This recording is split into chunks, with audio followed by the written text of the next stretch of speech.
Welcome everyone to our final Beyond the Diagnosis series, at least for this year. With us today is David Greene and Shelley Ann Morris. I'm sure some of you, if not all of you, are familiar with them. And if you've ever called the CCB's office, you've probably spoken to Shelley in the on the phone, or if you've attended any of our conferences, you've potentially met both of them. Today's session is going to focus on the Get Together with Technology program, which some of you might be familiar with, but some of you may not. And I'll let Shelley and David speak about the program itself. But just a reminder that there will be a recording of this session available as well. If you'd like to review it, we'll have that ready for the end of the week.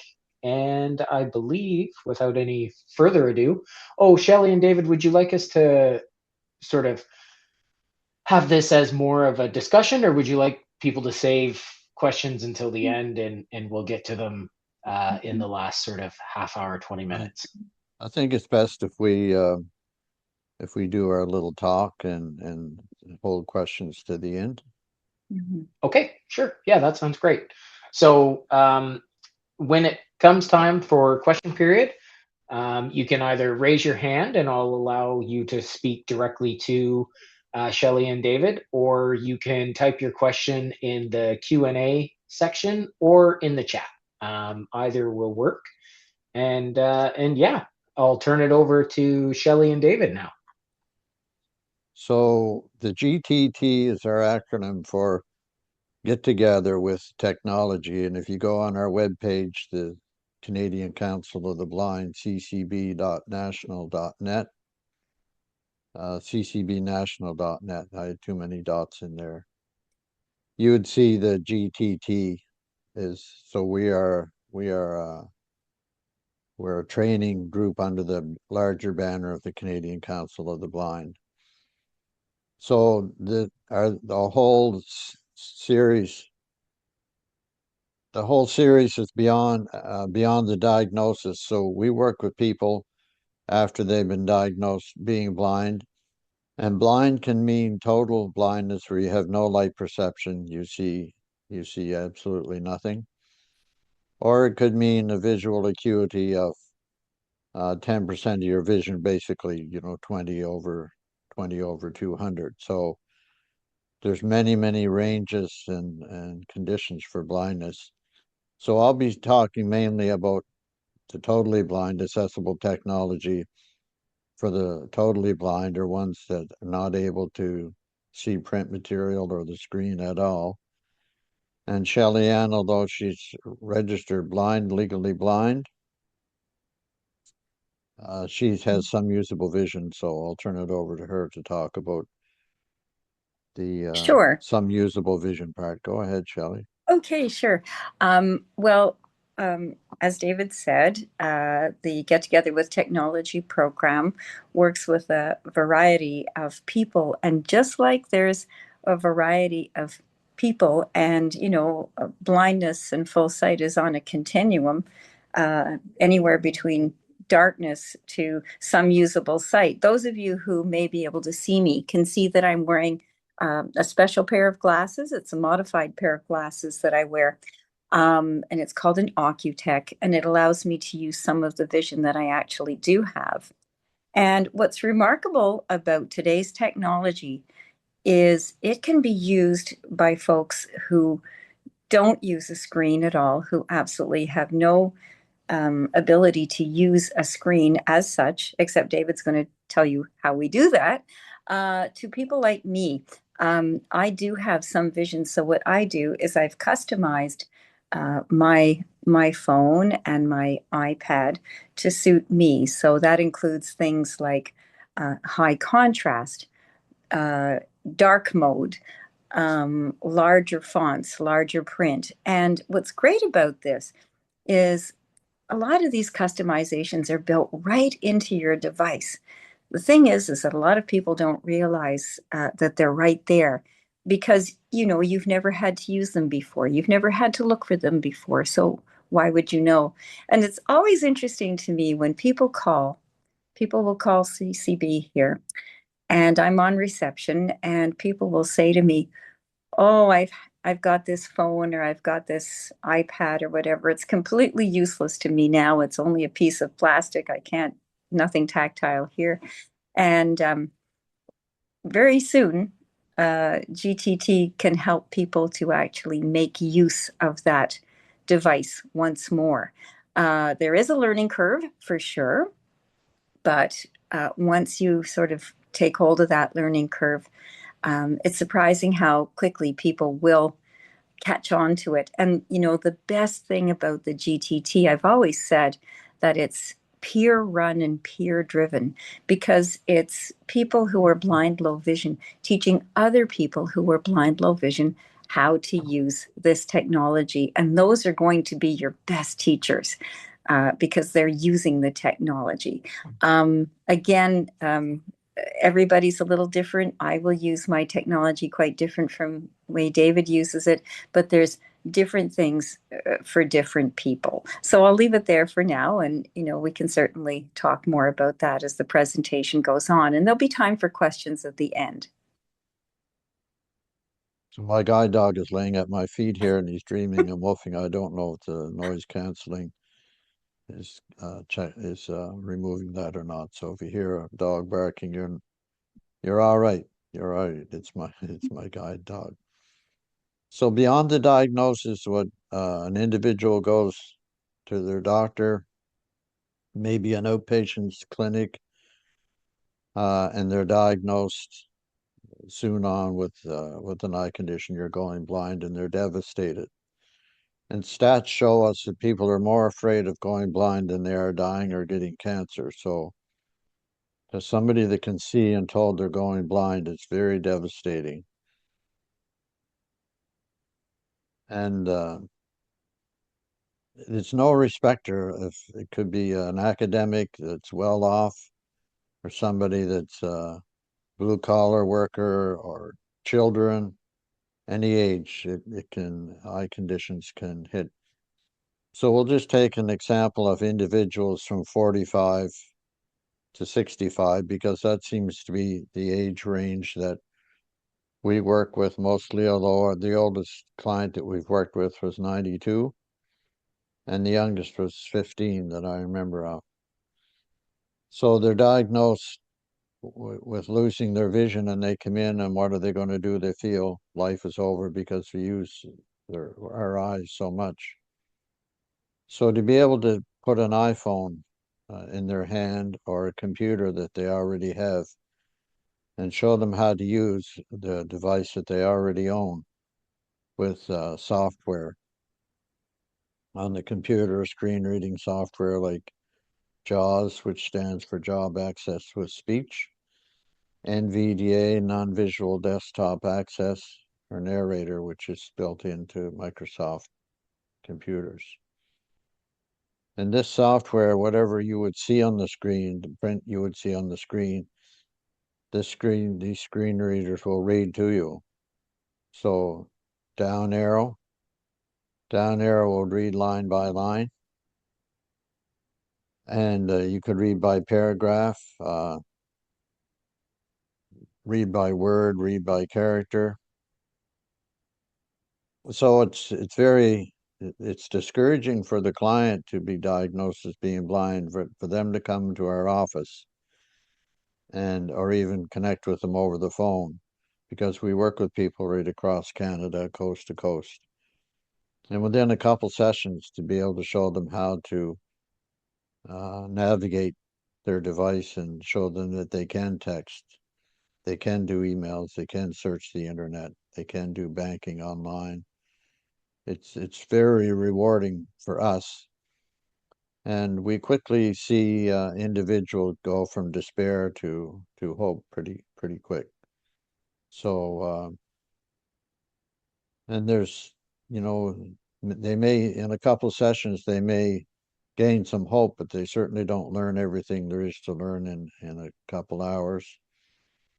It's a learning curve to learn to listen instead of see. We're born to see. That's why we have eyes. So it's natural for us to see.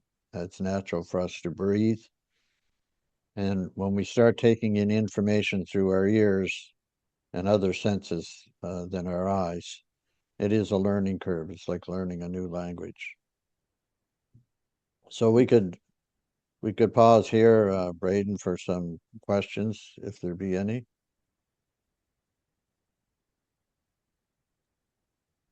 Yeah, definitely. Does anyone have a question? I don't have anything in the chat or the Q&A right now, but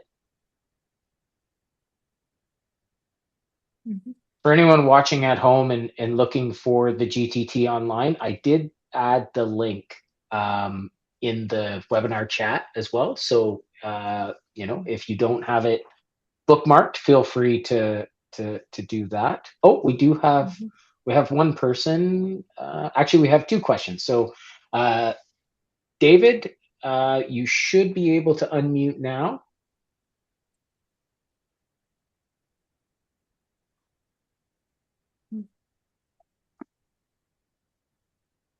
I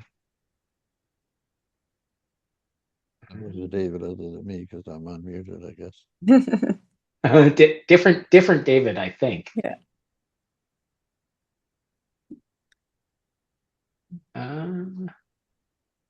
Maybe we could go to the next one and come back to David. Yeah, I'll try. David, I'll come back to you in a sec. Okay. So we have a Robert Ponto. Robert, Okay. you should be able to unmute now.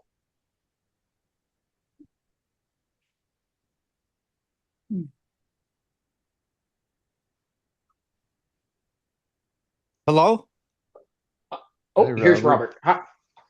Hi. Are you hearing me? Yeah, we Yes, hear we you can hear now. you. Okay, I don't really have a question, but I do have a comment. Here in BC, there is a course at Vancouver Community College that does teach people how to use their iPhone for Good. anybody in BC. Now, I don't know about the rest of Canada, but in BC, we actually do have a course at Vancouver Community College. Wow. Mm. Have you gone there? Have you tried Yeah, it? I have, yes. Good. And it's Hmm. for blind people? Yeah, it's the visually impaired program. Okay. I And didn't know it's that. been going for a few years, mind you. But yeah, they'll teach iPhone, JAWS, whatever that person needs, I guess. Right. That's Wonderful. fantastic. Yeah. Well, the more you can learn, the better. If I may just jump in, it's quite interesting because, Good. and thanks, Robert. The interesting thing here is that a lot of the folks that approach us, that call us or email us looking for assistance, are people who've lost sight over time, which is very common. But there's also people like myself who are lifelong low vision. I was born with optic atrophy, and that means that I have no sight in my right eye and I have very limited sight in my left eye. But this is the way it's been all my life. And what's really remarkable is in the 64 years that I've been kicking around this earth here, the technology has changed vastly. I mean, the things that we have now, we didn't have when I was in grade school, when I was in high school, when I was in university. And I think, wow, if I had had those things, but we didn't know about them, we didn't have them. And really, it was when the iPhone got voiceover. I mean, I remember a blind friend and we were on a train coming back from Toronto, and somebody was talking about an iPhone. And we thought, now, what good is this non-tactile plastic piece of plastic going to do for us? This is not going to help. And then voila, voiceover came on, and it has just revolutionized a lot of things for people who are blind or low vision. Also, well, voiceover isn't the only program. There's, if people are using an Android phone, they'll be using something else. But I will say that even for people who are lifelong blind or low vision. Learning about this technology is so incredibly important. And, honestly, and I was going to save this till the end, but I'll bring this up now. I never would have learned about this kind of technology without being a part of the blind or low vision community. It was a blind friend that taught me how to download books and how to read them on my phone. It was a blind person who taught me how to do my banking. It was a blind person who taught me a whole array of apps that we can use. That never would have happened if I hadn't have been connected with the blind and low vision community. Goodness knows I wouldn't be using these things today. So I owe them a ton of gratitude. And, people are always so impressed, when I do things on my phone. Well, I learned it from my peers, and it's really made an incredible difference, even for somebody like me who was born with my eye condition. So whether you're born with it or whether you acquire it later in life, technology can really make a difference for you. I wonder if David's able to unmute now. Yeah, I think I can think you he's hear me now? unmuted. Oh, hi, David. Yeah. Hi, everyone. Thanks so much for doing this. I have a question, but before I get to the question, I have a little comment, and that is that I live close to the Ottawa area, and so I get every now and then I get to go in to visit the CCB office, I guess it's the head office, and so on, and sit across the desk from David and be in the same room as Shelley. I'm so grateful to these folks for what they've done for me, for how they've helped me. Um, I just can't say enough about the staff at CCB, and in particular David and Shelley, not to forget Nolan. And they're they're knowledgeable, but they're also so human and so welcoming and so inspiring. Um, Technology is a great thing, but you have to have some sort of you have to get some confidence. And these folks, they're not just teaching um, flicks with your fingers and taps with your fingers. That they're teaching confidence. And so I'm so grateful for all that they've given me. And um, uh, it sounds kind of funny, but I'm going to say it on live webcast. I love these guys. They're just amazing. Thank you. So, Thank so you. the question I have is, Shelley mentioned these glasses that she uses, and I'd like to hear a little bit more about them. And I'm interested also in what you guys think about what's the future for smart glasses. Oh, okay. Well, I'll just clarify though first. My glasses are not smart glasses. They look like smart glasses, but they're actually not. They're standalone, very low tech in a way. There's no battery packs, nothing to download or anything. Basically, it's a type of glass. They don't even make these anymore. It's really old technology. And basically, it's like a regular, for people who can't see me, it has a regular pair of glasses, and mounted on the glasses is a little, kind of like a little telescope, much like if you remember, if you've ever seen a jeweler or a dentist, the kind of thing that they might wear that just allows them to have just a little bit more magnification in one area so they can see what they're doing. It's kind of along those lines.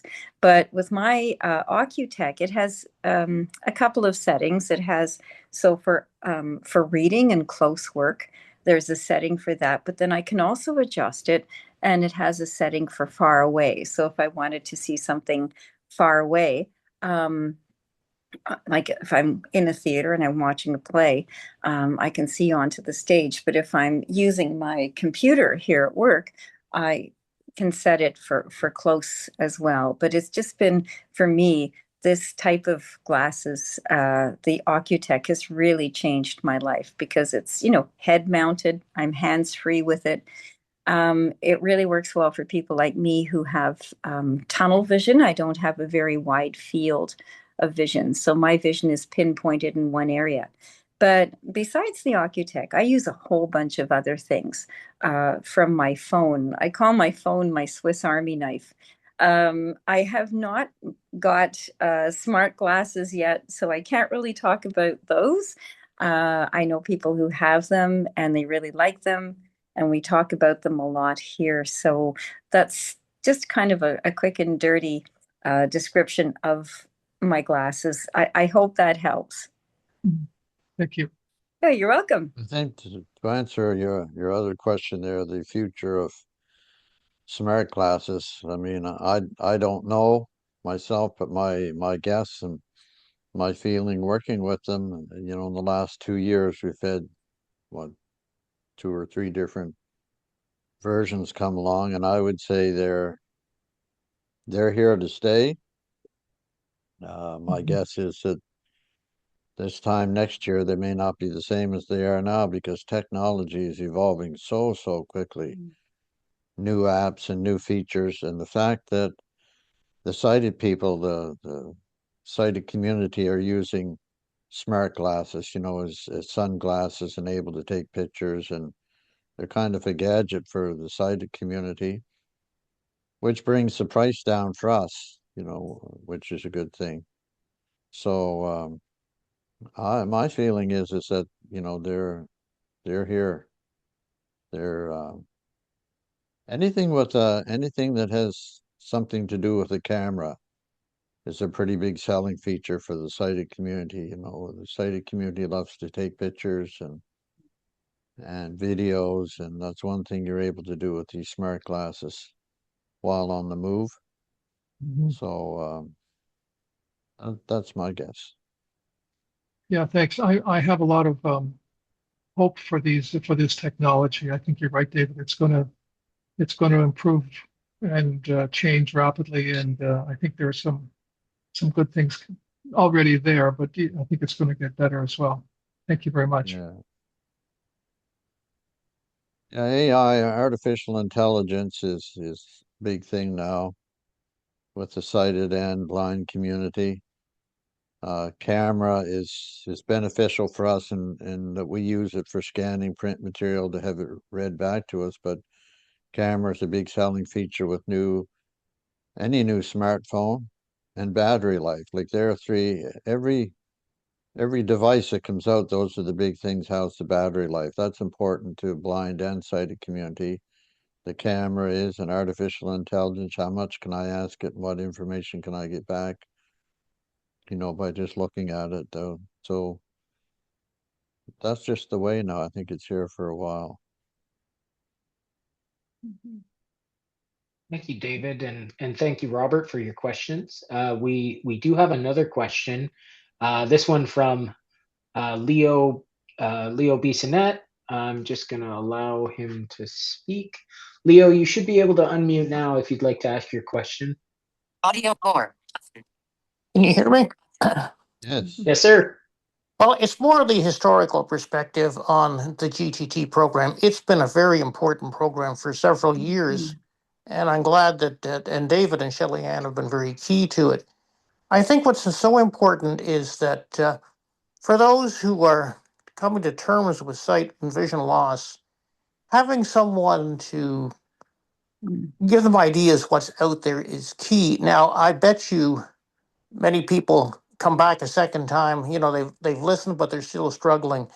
And I think in some ways it's a bit of a grieving process. But when they come back, it may be that they've reflected on something they've heard months ago, maybe a year ago, and now are ready to really embrace the possibilities they have.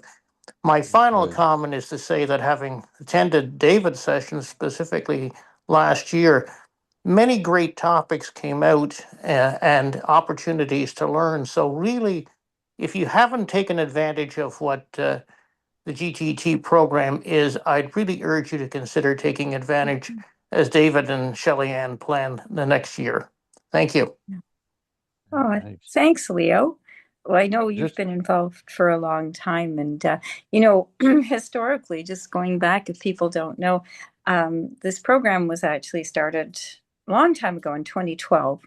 One of my good friends, Kim Kilpatrick, was one of the first people to start this up, and I volunteered with it, ever since word go. There are several chapters across Canada. Some of our CCB chapters are, in fact, GTT chapters. And it's quite interesting because the GTT offers assistance and support. And David, please don't let me hog all the space here. You may know more than You're I do. doing great. You're doing great. But we offer support through one-on-one basis. I know that David and Nolan spend a lot of time on the phone or on Zoom or on other platforms with people, helping them one-on-one, step by step. The other thing that we do is the GTT will offer weekly or monthly group calls, oftentimes on the very accessible Zoom platform. And that's one thing, a legacy of COVID, is that COVID actually got us using a lot more Zoom. So even in the depths of COVID, we were able to continue offering support because, of course, we were online. And what we do, and I'm involved in one of these, I'm involved in the Friday GTT chat, as we call it.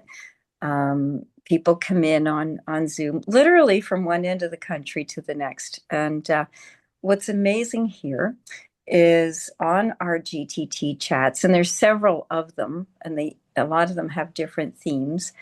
This is kind of an open chat. People share a lot of either their questions about a technology. I know smart glasses has been a huge topic for the last few months. They also share new technologies that they found out about, because we can't possibly know about everything. So, for example, one of the people who shows up regularly on our GTT calls introduced us to a new podcast player that was developed by somebody who is blind. And we're all testing it out and trying it out, and it's just been fabulous. We might never have known about that as easily, if not for, all the sharing of knowledge that goes on in the blind, low vision community. And that's the other thing that, when people join GTT and, they come on the calls, they may be a little hesitant at first. They may think they're asking silly questions. And we reiterate over and over again, no question is a silly question. There's no such thing. All questions are welcome. People come into the calls. We'll sort of we call it going around the table. We sort of go around the list and ask everybody if they have any questions or if they have any tech news or anything. And it's really funny because there is this nice sort of a camaraderie. Everybody here on the call is blind, low vision, and there's a lot of sort of that community spirit amongst us. And what's interesting is, there's a lot of nice, easy chat that goes on. And as a matter of fact, sometimes you'll get the funny stories. Like, when people can laugh about things that happen to them because of their technology. I mean, I don't know how many of us have used dictation, and the dictation that comes back is not quite what we'd said or quite what we had intended. And sometimes it's getting better. But at first, in its infancy, some of our dictated messages weren't quite what we had intended. And, there's been some pretty funny results with that. Sometimes people will talk about, and this is always happening too, and I think this happens in the sighted world as well as the blind and low vision world. There's always updates. Just when you think you know where everything is and how everything works, there's another update. What happens with us, those who are using VoiceOver or other screen reading programs, suddenly the functions that we use that we could find easily, you go to use them and it says button, button, button, sometimes with them. it's a bit of a cat and mouse when there's been an update, and sometimes the technology that we use kind of lags behind a bit and we have to work around it. We talk about that a lot in our group calls. So, thanks to COVID, we have been able to do a lot more. We tend to use Zoom because Zoom is probably the most, or in my mind anyway, I don't know if others would agree here, the most accessible of the platforms. It's very easy to use, and people will, when they first come to us, they'll say, "Well, I could use Zoom when I could see, but I don't know how to use it. Now that I can't see my screen." Well, we can show you how to do that, and it makes a big difference. But definitely people who are looking for support, there's, you can have support one-on-one or with the group calls. And the group calls will be starting again. Well, they've sort of slowed down a little in the summer. And in September, they'll be gearing up again.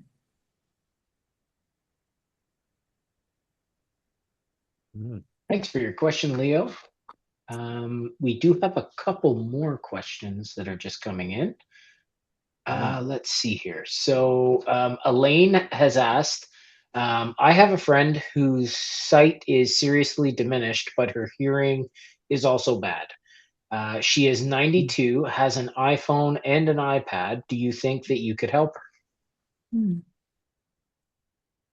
We would have to talk. We'd have to talk with her. Might be 50-50, but it's worth a try.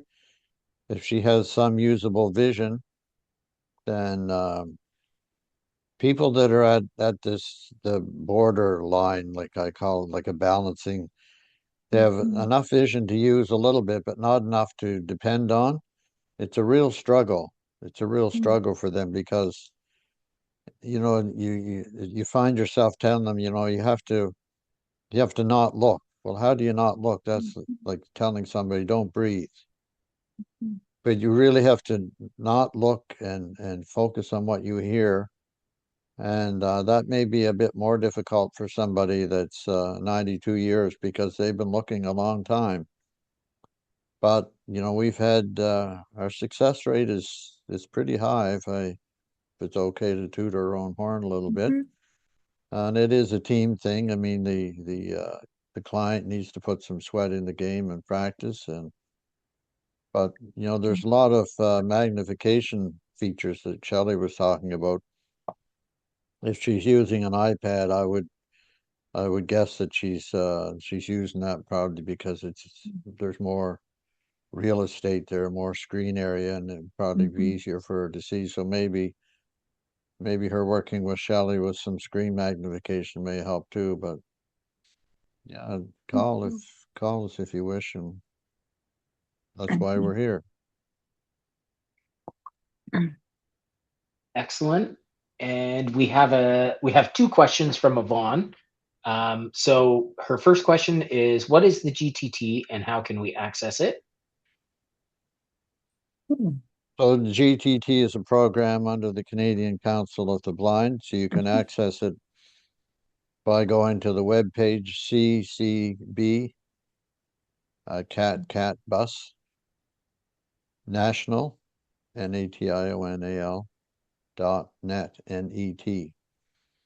And that's one way to access. You could call the contact info is there, and you can get in touch with Shelley or one of her colleagues would be the ones likely to answer the phone, and they're all very friendly and helpful. So that would be the number one way to get in touch with us.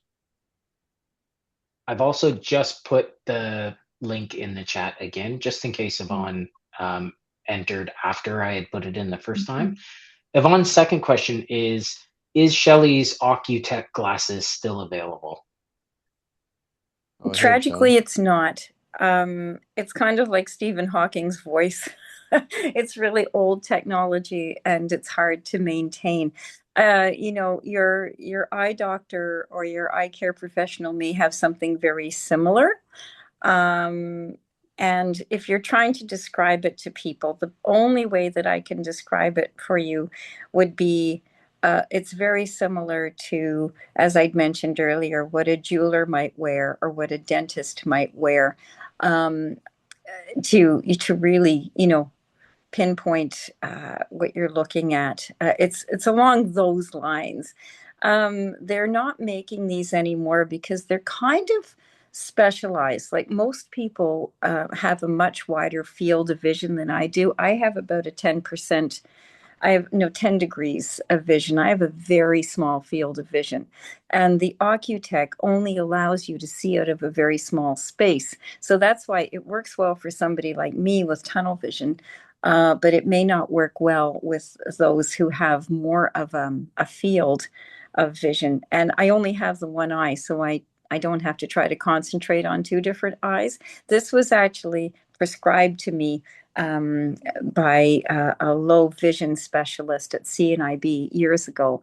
But, I wish they would make these because it's a very simple technology. They may have something even better now. They may actually have something very similar. This is just the one that I wear. But, as I go along, I tend to, besides my Occutech, I'm leaning more on the magnification on my phone. And we talk about cameras. And it's interesting because people will think, well, you're blind. What do you want with a camera? Well, over the past few years, the camera itself on a phone or on a device is actually serving almost as a pair of eyes or an eye. You can take a photo with it and you can even have that photo described. There's a delightful app called Be My AI that will actually describe photos. I use it all the time because I don't have enough acuity to see a photo. So if somebody would send me a picture of their new baby, before this app, that baby just looked like a blob in a blanket. Well, I put it through Be My my app, and the child is described wonderfully. So I get to hear everything that the sighted person would see naturally. There's also things like, Be My Be My Eyes, a free service where you use your camera and you are connected with a volunteer who can see through your camera and help you out when you just need a little bit of sighted assistance. And there's so many more apps. I could just go on. I don't want to overwhelm. um, and this is the kind of information that we share with people. Um, and I'll a just lot. add, Sure, go I'll ahead, add here, David. I'll add here too that the person that was asking, I don't know where you live, but here in Ottawa, there's a store called World of Maps. And they also, well, they sell maps of around the world, but they also have a great display of magnifiers. So wherever you're living, if you find a store that sells stuff that requires really good eyesight, I guess maps, there's a lot of detail you could check there. Also, another good place well, you can check with CNIB, but they have a lineup. They may not get response, too quickly, depending on where you're living. But check with your optometrist. The optometrists, some of them will specialize in low vision, and they have access to special glasses, maybe not exactly like Shelley's, but magnifiers that would be unique. So you wouldn't get them for free, but they are available if you just do some looking around.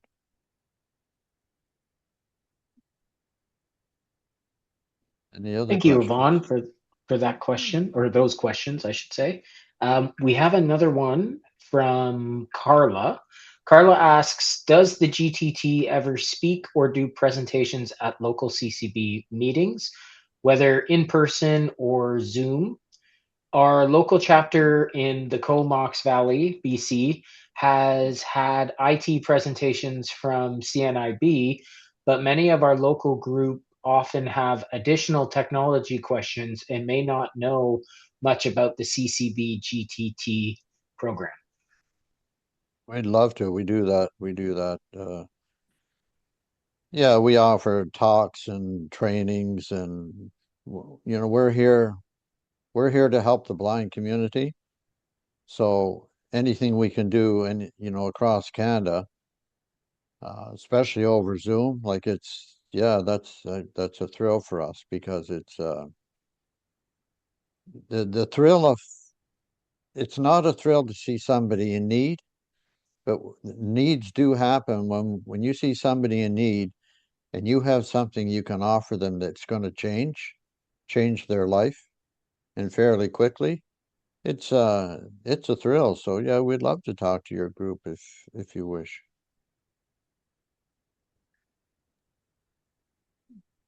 If it's okay with you, David and Shelley, maybe I'll post your emails in the chat for Sure. Carla, and she can reach out to you. Sure. Mine is Sure. just the general inbox for CCB. So any questions, please send them along. We're only too happy to.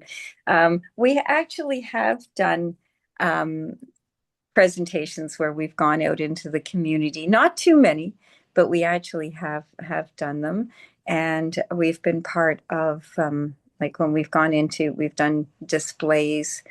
And the other thing that's kind of cool is sometimes GTT folks, myself and David and Nolan, who couldn't be here today, we're asked to consult on things. So if they were trying out a new navigation app for indoor navigation. And they asked all three of us to come and try it out. And, we're all different. I use a cane, and David uses a guide dog, and Nolan uses a power wheelchair. So although we are all blind, low vision, we all are slightly different. And it was really interesting, the three of us being able to go. And we like to be asked, if people are designing things, or they're, designing a service or a device or an app or what have you, with people who are blind, low vision in mind, it's always better if they get our community involved at the ground level as it's being developed, because oftentimes things will be um, designed, and people who are blind, low vision may have barriers when they're trying to use them. Um, and it's always better if things can be, things can be there as it's being developed. And one of the things too that we talk about progress, and we talked about the future, and things are getting better. But like everything else, there's always, barriers that crop up as things move forward. And one of the barriers that seems to be cropping up for us is this use of touch screens. I'm afraid that touch screens that don't talk aren't going to be very helpful. So, people will talk about those. We'll talk about maybe a workaround for them, because it does happen. And so, as technology moves forward and as things progress, there may be other things that crop up, and hopefully, technology will help us to work around those things. And we've seen that happen as well.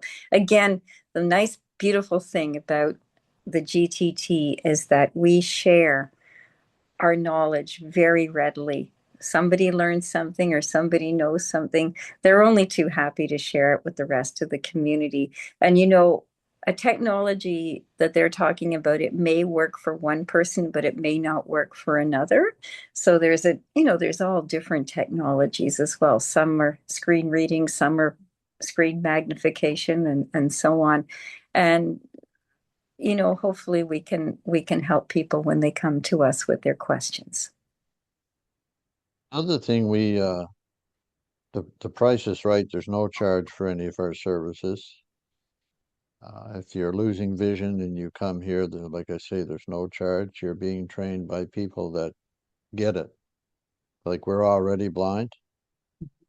You get community if you want. You can get joined up with groups of people that that are living the blind life, and you can get to, rather than being frustrated about spilling jam on yourself all the time, you can talk to other people that spill jam on themselves and get a laugh out of it. Or, how do you eat spaghetti as a blind person, discreetly? Well, I don't know, maybe you can't eat spaghetti discreetly, period.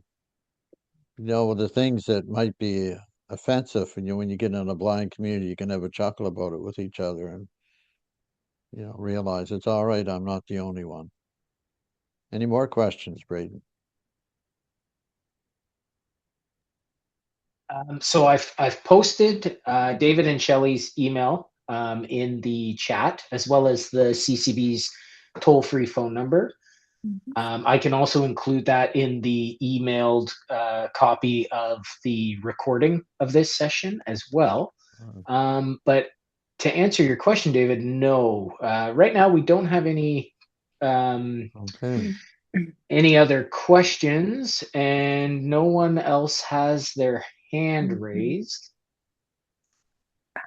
One thing that is kind of interesting, and this has happened to me, and I'm sure it's happened to a lot of us here. Very well-meaning. I find that people are very kind and they want to help, but I've had it happen where very, very well-meaning sighted people will, like, you want to do something, you want to fix something on your phone.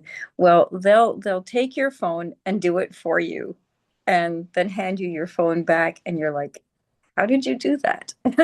So the better thing to do is, if you're trying to learn something, or you're trying to, learn a new app or download a new app, or turn on a certain feature on your device, the best thing to do maybe would be to talk to somebody who is using screen magnification or a screen reader, and they can walk you through the steps. So the next time you have to do it, you will have done it.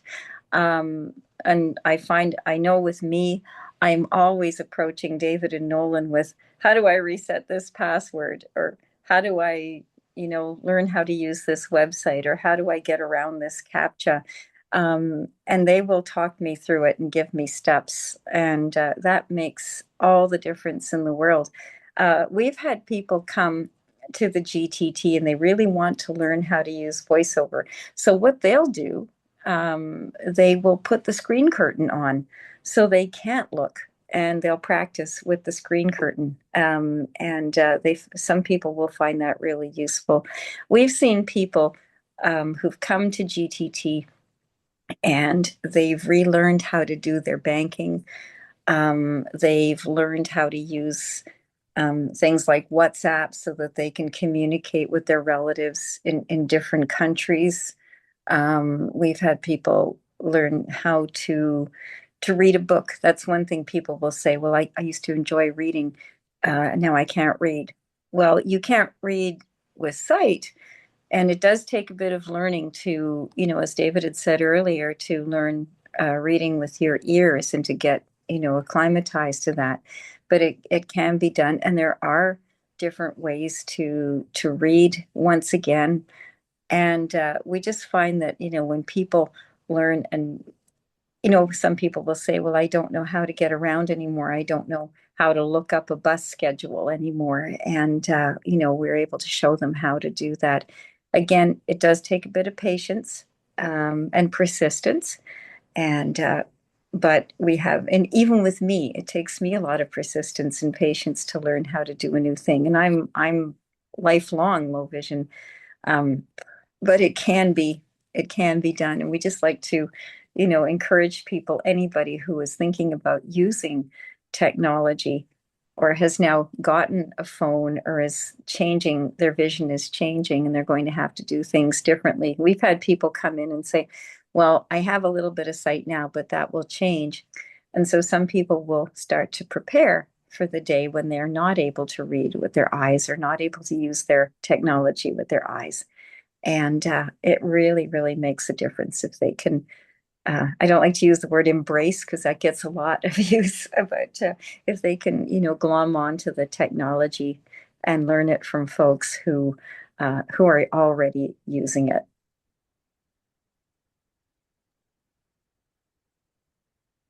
Well, the only other comment is just Carla from Comox, who asked the question before this one.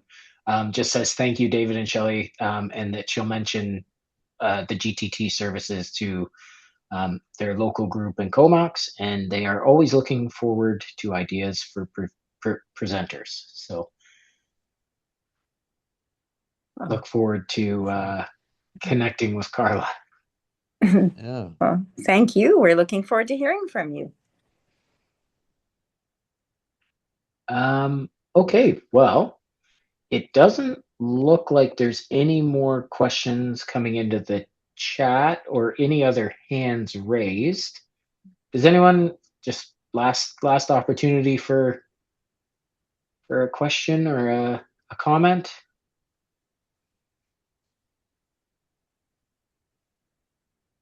Sharon Thanks for says thanks so inviting us. much. Thanks for inviting us to have the opportunity to plug the GTT program. Oh well, it was a natural fit in the theme of the. Oh, there is a question here from Ivy. Ivy, you should be able to unmute your device now. Actually, it's just a comment I'm going to add on. Besides all the knowledge that they are giving us, it's their attitude in welcoming us with such a warm welcome and a human welcome that makes all the difference for confronting the loss of vision. I'm really indebted a lot to David and Shelley, particularly to David, who got me onto this program. Thank you to both of you. Well, thank you so much. You're Thank welcome. you. Thank you, Ivy. Elaine says very helpful. Thank you. Louise says great presentation, David and Shelley. Carla has one last question for David. What breed of guide dog do you have? I am about to get my first guide dog in November. So that's exciting. Oh, wow. That's so exciting. I'm on my third dog. My current dog is a black lab. His name is Hoya, Hoya, and he's supposed to be 60 pounds. He might be 65 now.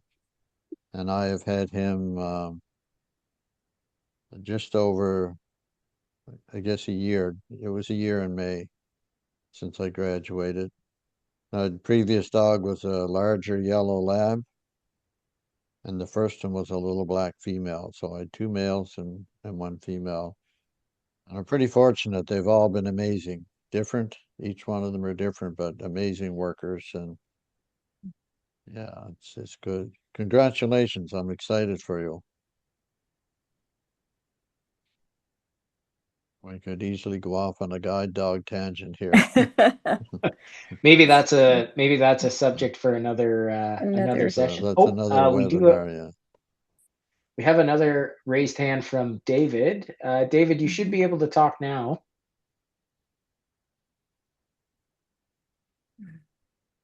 Can you hear me? Yes. Thanks, David and Shelley. It's been really lovely hearing your voice. And I've learned so much from the folks at GTT, but I'm taking a certain amount of pride in that I did get a chance to pass some knowledge on to David one day. The CCB office used to be close to a health food store, and I'd pop in there one day and I bought a bottle of something called kombucha, which got a little shaken up on the path over to the office. And I opened it up in David's office. It sprayed all over the place. Anyway, David thought this might be a good product to wash the floor with. I don't think he was all impressed with what it tasted like, but yeah, I sort of introduced David to kombucha. So it was a bit of a two-way street on some days, but it's been a real pleasure to meet you folks again, and thanks so much for all you do for everyone. Oh, you're welcome. Thank you. Kombucha, my introduction to kombucha. I don't know if I'm pronouncing it right. We have a lot of fun. We've got great senses of humor. I think that's part of it right there. So you got to have a little bit of a sense of humor for sure. And we sure do. And, we learn from the people that we help. So it's a two-way street for sure. And if anyone else has any questions, maybe you can't think of anything right now, please just, send us an email, get in touch. We're usually open Monday to Friday, usually 8:30 till 4:30 Eastern time. And, the inbox is always open, or you can always leave a voicemail and we'll get right back to you. Okay. Well, if there aren't any, Ivy has her hand raised here. Maybe that was an accident because I think she lowered her hand. Yeah. Okay. So oh, nope. Here we go. Ivy, you should be able to I was unmute. just wondering, because I've been pushing a store that I like to make their site accessible, and actually I gave them the GTT that they can consult. Do they have to pay a fee? It might be their stumbling block. Do you require a fee if a store asks you to look at their app that they have? We do. Yeah, the answer to that is yes. Yeah, okay. Because they post their site as accessible, but it's not accessible at all. And I've been trying to explain to them, yes, you do, it's accessible, but it is not. So consult, please, some of the blind community. But maybe it's the fee that's blocking them. I don't know. Okay, thank you. It may be accessible, but it may not be usable. That's That's exactly. one thing I've heard from others here on the presentations that we've seen over the past few weeks. And that's a really good way of putting it. That's exactly what it is. They mark it as accessible. You go in, you see accessible, you click on the buttons, it tells you buttons, and you don't know where you're going. Yes. Okay, thank you. You're welcome. I refer them to your site, so I don't know if they ever got in touch with you. But anyway, it's their problem now. I haven't done any web accessibility in quite a while. It seems to, when one person requests it, it seems there'll be a few businesses, and then you may go months before you have any. But no, it's been a while. Well, thank you. You're welcome.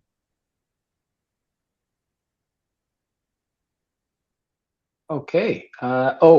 Shelley, Sharon Pratt says that she loves your explanation from a second ago about it may be accessible but not usable. It's not mine. I can't claim it. I just heard it, but it's so true, and it's something that we say a lot.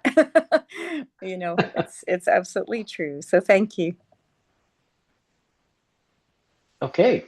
Well, it doesn't look like there's any more questions coming in, and we don't have any raised hands. So I believe we can probably start wrapping this up. We are at the 1 hour mark, so we're right on schedule there. Shelley and David, I want to thank you so much for your time and expertise today. This presentation and the discussion that followed has been incredibly beneficial. I also want to thank everyone who attended not just today's session, but also any of the Beyond the Diagnosis sessions this summer. We plan to continue to offer these in the future and hope that you've enjoyed the series. Like I mentioned earlier, I'm going to send out an email with a recording of this session, as well as a link to a feedback survey. So we'd really appreciate if you could it takes, I think, about a minute to fill in that feedback survey, and that will allow us to continue to improve this series in the future. And yeah, if there aren't any other questions for Shelley or David, we can sign off.